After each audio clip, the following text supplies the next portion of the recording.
Estoniýadan gaçyp atarga torajak bolan türkmeniň galy ortiýetde çözülýär.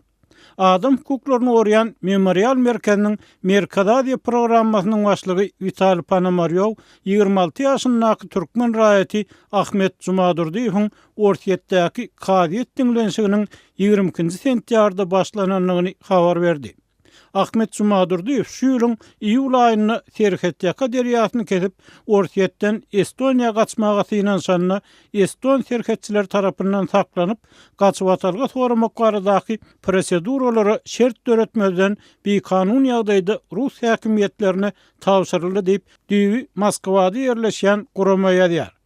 Hukuk topary Jumadurdiýewiň Türkmenistanyny din sebäpleri esasynda gözlenilýän adamlaryň sanyny girizlendigini, onun doganynyň şu sebäpler esasynda 25 ýyl azatlykdan mahrum edilendigini hem habar berýär.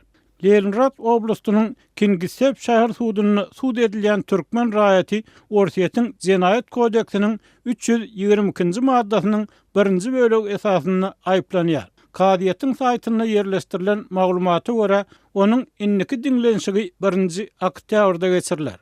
Türkmen diasporasynyň wekilleri gaçyp atalga gözleýän adamyň Türkmenistany zor bilen iýerilmek ähtimallygynyň alada bildirýärler. Ahmet Jumadurdiýew 2017-2018 ýyllarda Türkmenistanyň ekstradisiýa edilme baradaky talaplary esasynda 1 ýyllap deslapky tutsawhanada saklandy. Ýöne soňra prokuraturynyň karary bilen azatlyga goý berildi. Şeýle de bolsa, onuň ortiýetdäki kanun durumy häzir bugüne çenli kadalaşdyrylmagan gelýär diýip habarda bellenýär.